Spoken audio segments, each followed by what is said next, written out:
And then look at these wonderful rhythmic ratios that give you this sort of improvisational effect. Isn't that gorgeous? Hello everyone and welcome to the Music Professor channel. I'm Matthew King and I'm here with Loki.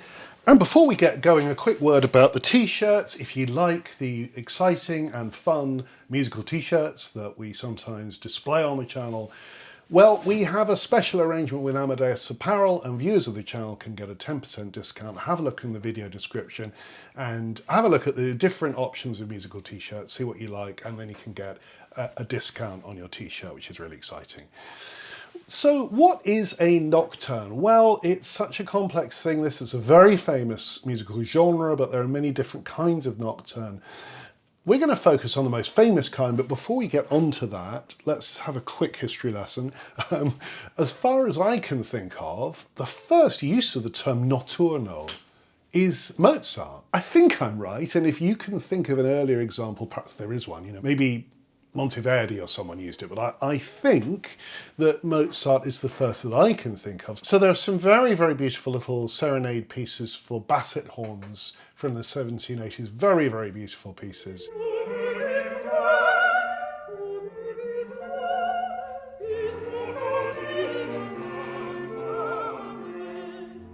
There's also the marvellous and unique Notturno for, I think it's 4 orchestras.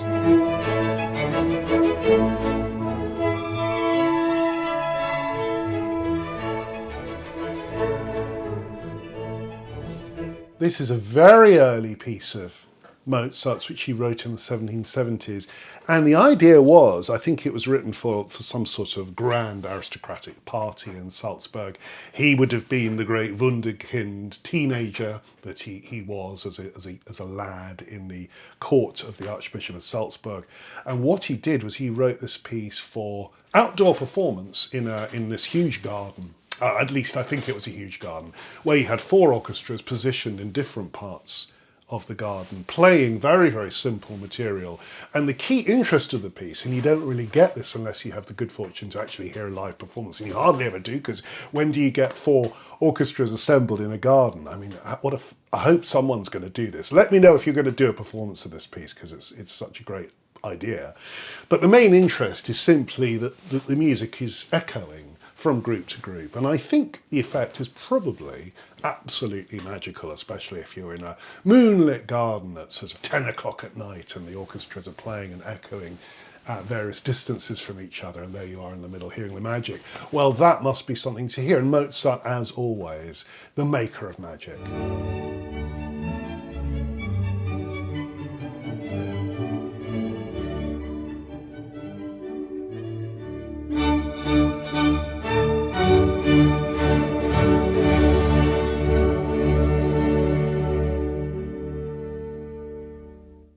So we'll give Mozart credit for inventing the term, but really Mozart meant notturno in the sense of a piece that's performed at night time, a serenade that's created for nocturnal performance. And in most cases, outdoor performances by orchestras or groups of wind instruments playing in an aristocratic setting. And it's not until the 19th century that you start to get the idea of a genre that emerges not as something that gets performed at night time specifically, but as a sort of poetic kind of piece that grows out of the very idea of the night and the romance of the night. And the composer that I think came up with this idea initially was John Field, the Irish composer. Not that many people know Field's music now, but in the 19th century he was very highly regarded. And in fact, I have a volume of the John Field Nocturnes that were edited by Franz Liszt. So Liszt thought very highly of John Field, and in fact his edition speaks very warmly of these beautiful intimate pieces with their simple songful melodies. And in his long and rapturous introduction, he never once mentions Chopin, his great friendly rival, who of course really transformed the genre 10, 15 years later. He was then in his turn imitated by Liszt, Grieg, Scriabin. There's one lovely early piano nocturne by Debussy.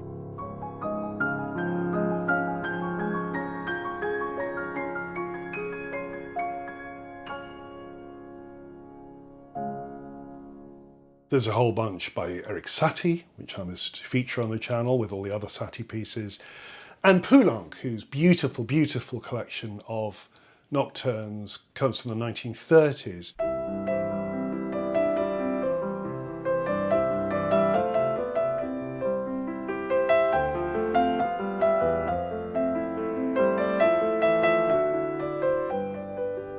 And then there's a whole set of orchestral nocturnes, beginning with Mendelssohn, the Notturno from his incidental music for Midsummer Night's Dream, which he wrote in the 1840s.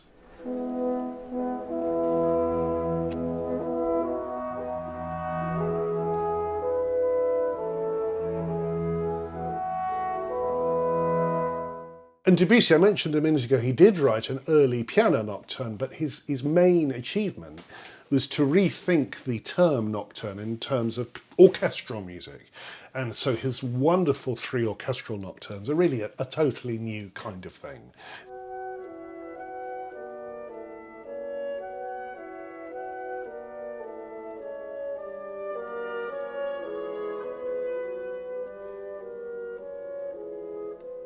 And then Benjamin Britten again reinvented the term in relation to a song cycle, piece for tenor with an instrumental ensemble, Nocturne. I think it was written in the 1940s. Although he too composed a wonderful Notturno, I think around 1960 for piano solo. He's really his major piano piece. Britten was an amazing pianist, but he hardly ever wrote for piano. But his Notturno is a fabulous later example of a piano nocturne.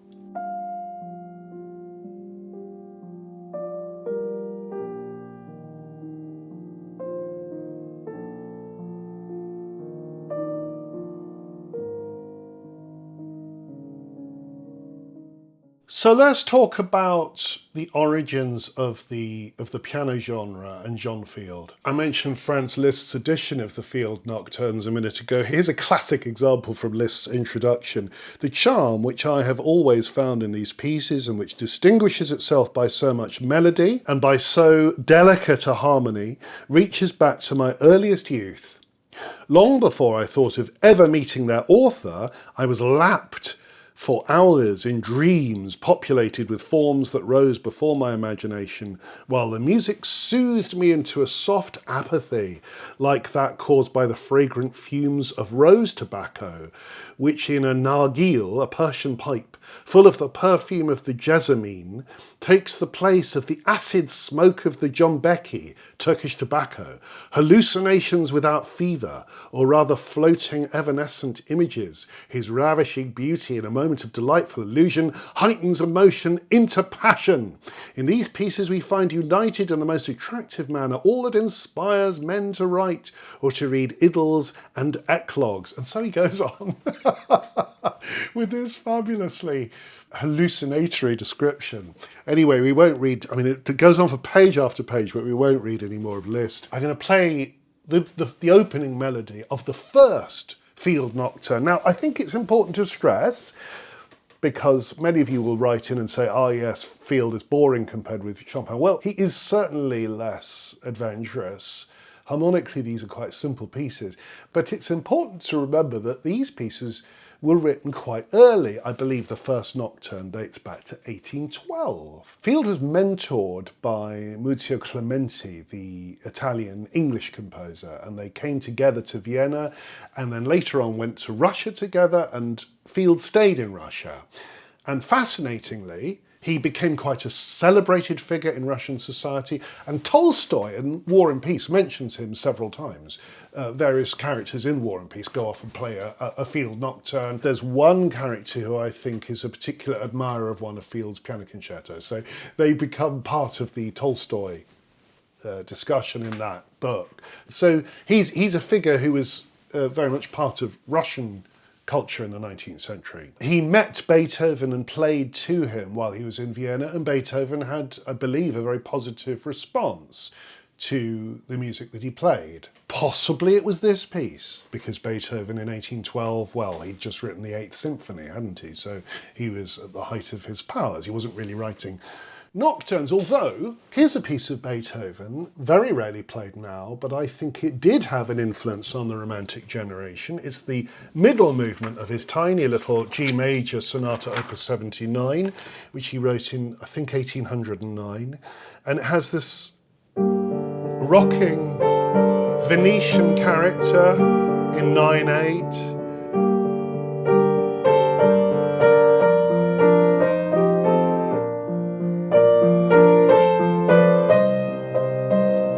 A sort of nocturne, or barcarolle.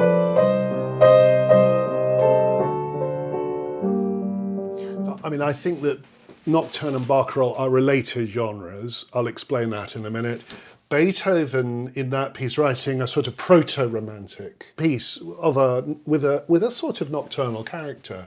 Very beautiful. And by the way, the middle section has this arpeggiated figure, which isn't unlike the kind of thing that Field does.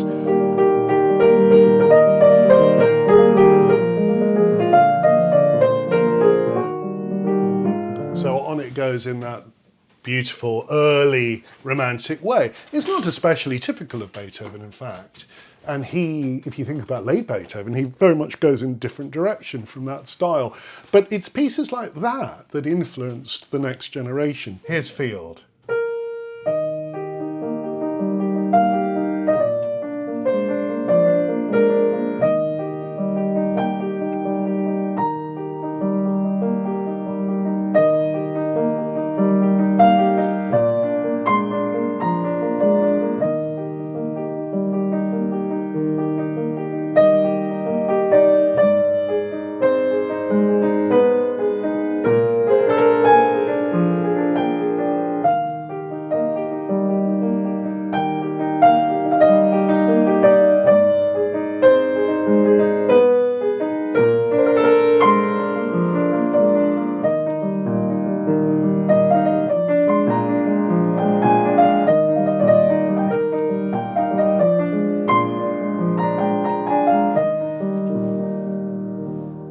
Right, end of theme, and then he goes on.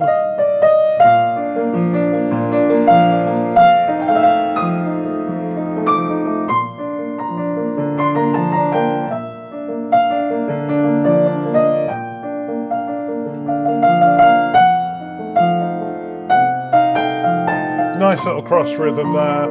Okay, now you'll notice that the middle section isn't so much a contrasting thing, it's sort of an extension of the theme. It sort of comes out of it, and that's something that I think influenced Chopin and later composers. And there are other features that are very, very influential. You've got this beautiful melody, slightly reminiscent, I suppose, of popular song of the period, but also possibly of Italian opera, particularly these stretches up to the ninth.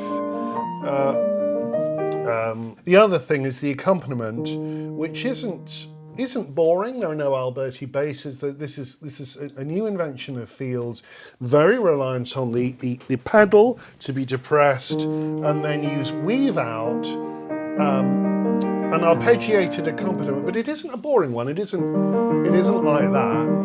Actually, the kind of thing that his teacher Clementi would have had with triplets or whatever.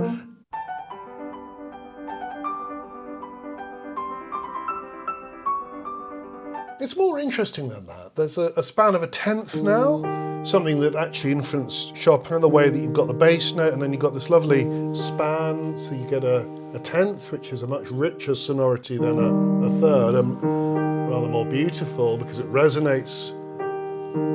And then the pedal's down, so you get a kind of wash of pedal and it creates that wonderful dreamlike character, very romantic. And this is a new kind of piano sonority Field's inventing.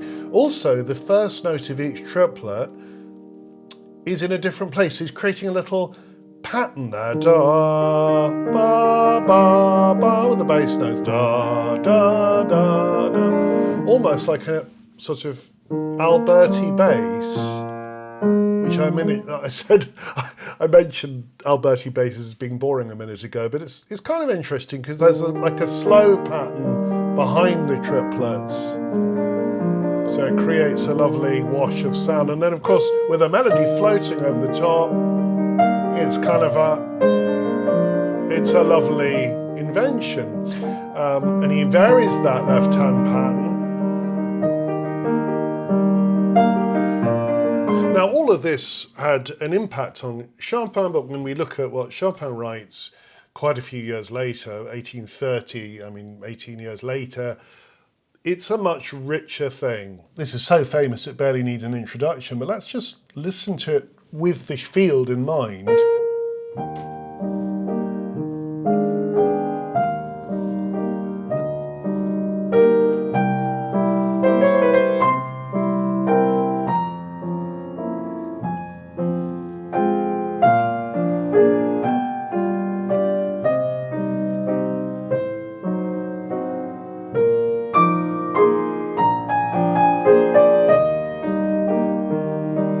And then a variation.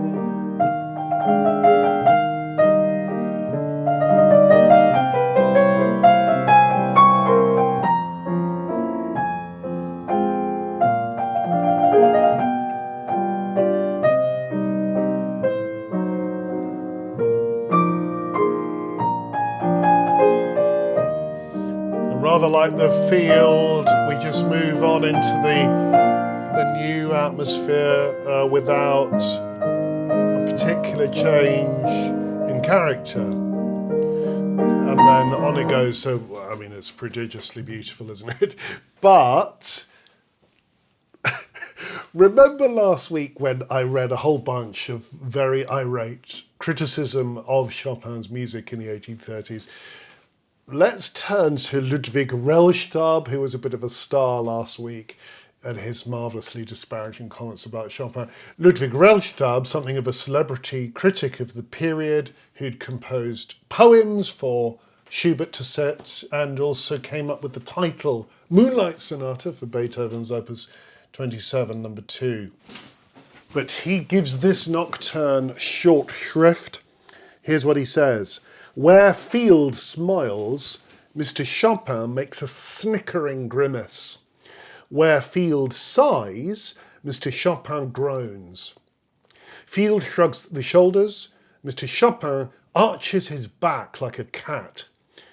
Field adds spice to his meal, Mr. Chopin throws in a handful of pepper.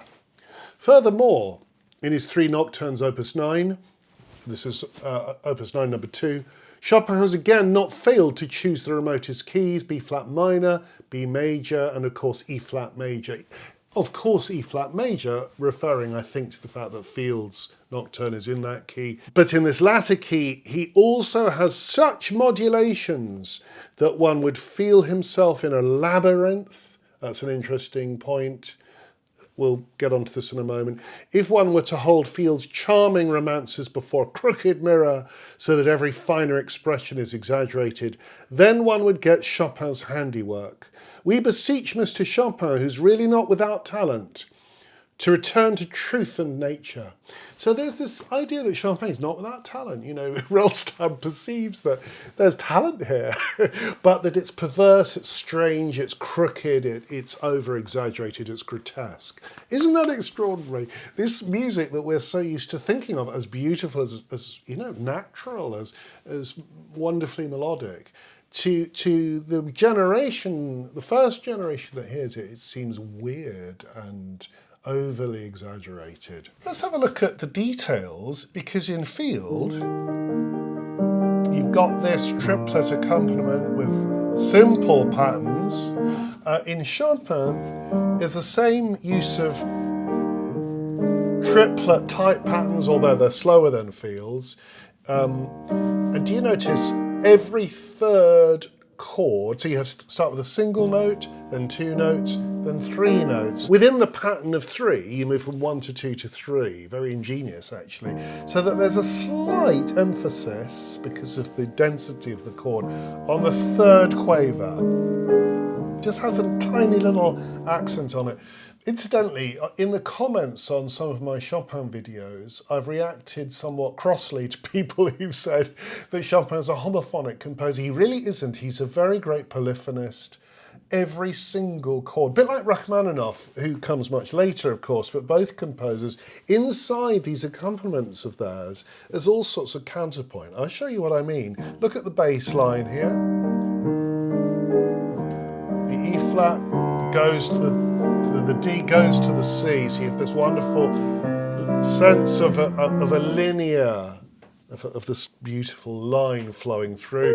Probably the sort of thing that Rellstab didn't like, because as you focus on that with the melody, look at the beautiful dissonance between the passing note in the bass, the D, and the tonic in the right hand, and the bass on its way to the C. So you have this wonderful sense of polyphonic lines moving around. Also in the middle, if you look at the middle voices, the second chord moves to that.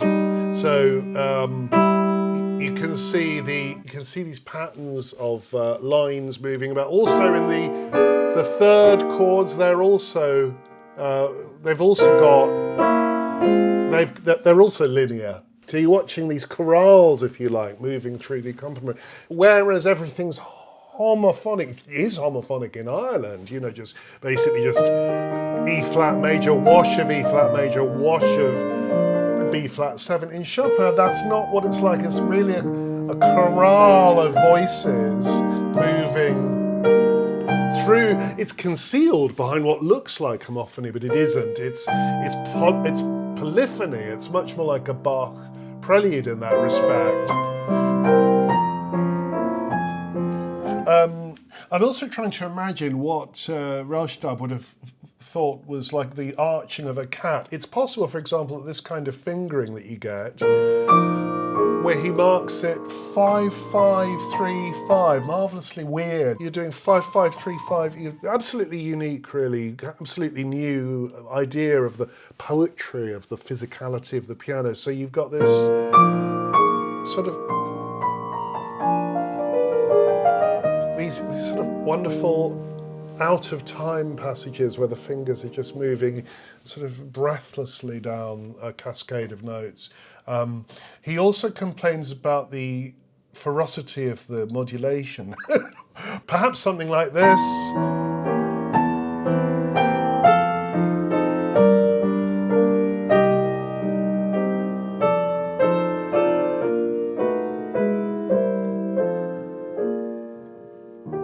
I mean, much tamer than later Chopin, but nevertheless, just sudden shift to E major from B flat, then B7, E major, C7, last inversion, F7, B flat 7. So we've modulated almost with every quaver. We seem to be shifting elsewhere. And it's all for an expressive effect, because we come back to where we were. Do you remember in last week's video I talked about how Chopin often uses modulation not really to go anywhere, but to create an expressive, almost ornamental effect. It makes that each chord has a kind of colour and it affects you emotionally, and it's beautiful. It's a kind of exquisite effect, but it's ultimately just going to the same place. If we look at the first nocturne in B flat minor, a key that Rellstab complains about, look at what he throws at you straight away. This beautiful cantilena with the left hand, arpeggiated figures, but in these beautiful 10th-like patterns, derived, I guess, from the kind of thing that Field does, but much more elaborate. And then look at these wonderful rhythmic ratios that give you this sort of improvisational effect. Isn't that gorgeous?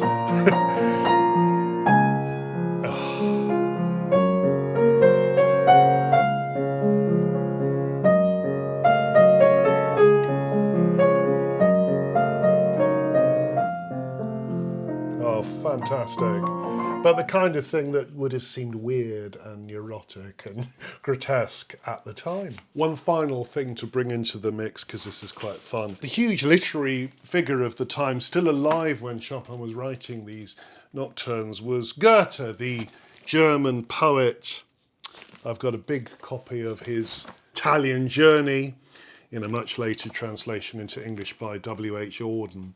And he says something fascinating here, and I think, I've got no evidence for this, but I have a feeling that this fascinating passage may have influenced a passage in Chopin's first nocturne. He says, he's talking about Venice. He'd gone to Venice in the 1780s, many years before this was published. And Goethe writes this: "The singer sits on the shore of an island, on the bank of a canal, or in a gondola, and sings at the top of his voice. The people here appreciate volume more than anything else.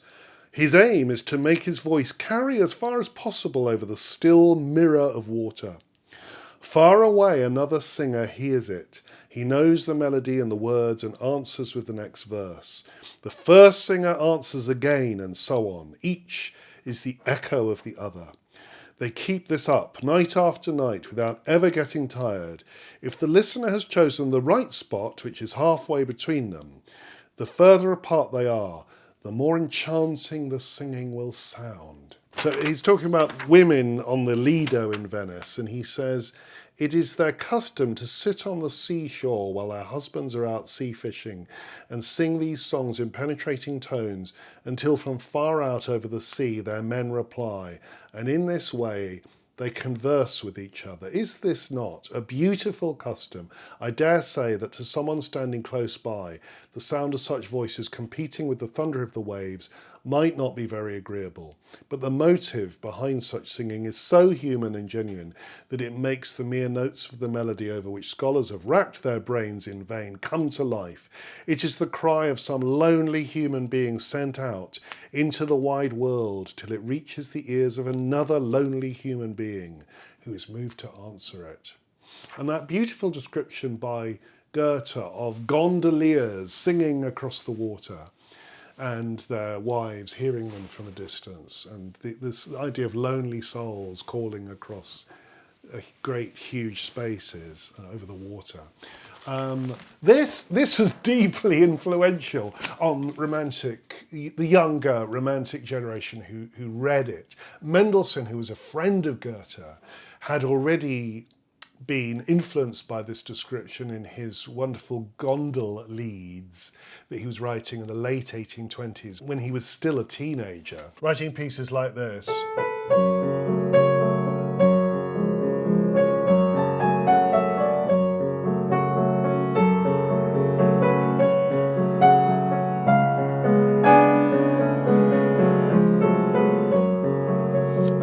Fantastic piece, not especially like Chopin, and yet you look at the left hand and you can see you've got a third there and another third there, so you get these lovely cross-rhythmic patterns against the rhythm of the right hand. But now let me show you a really magical moment that's very evocative of the Goethe passage I've just read out. This is in the middle section of the first Nocturne, Opus 9, is a Chopin.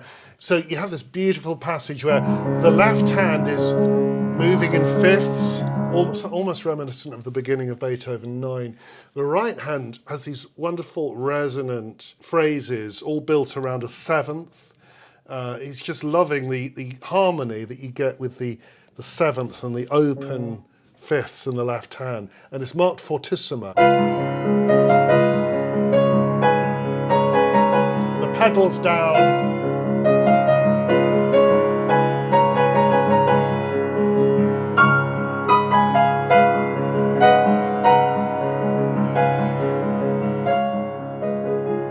And then it drops to pianissimo. Now here, listen to this echo, marked pianissimo, legatissimo, like a pedals down all the time here. It's just a echo effect, as if coming across the water.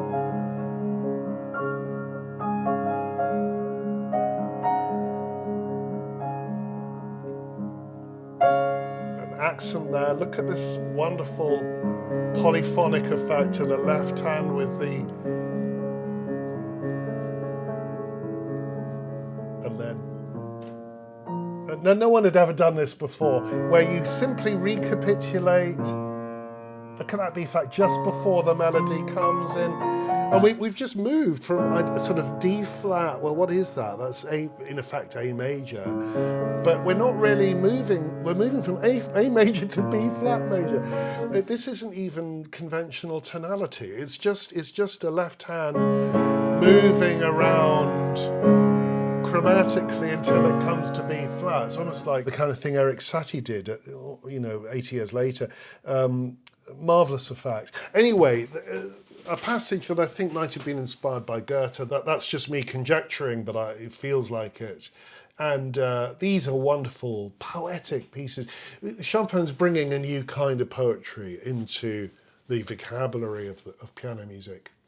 It's just possible that we could venture into other nocturnes. All I've played of Chopin's is his Opus 9, the first set.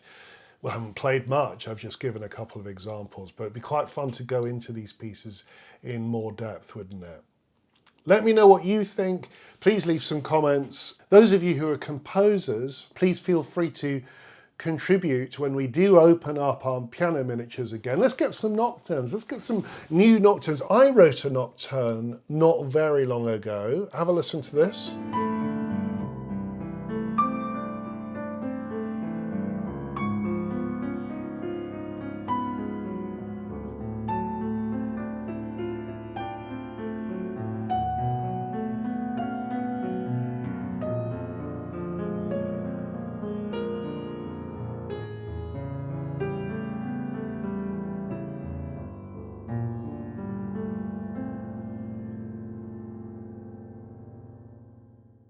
So those of you who are composers, come up with your own examples and send them over. Of course, I'm contradicting what I said recently about the Piano Miniature Project, which we've had so many pieces already.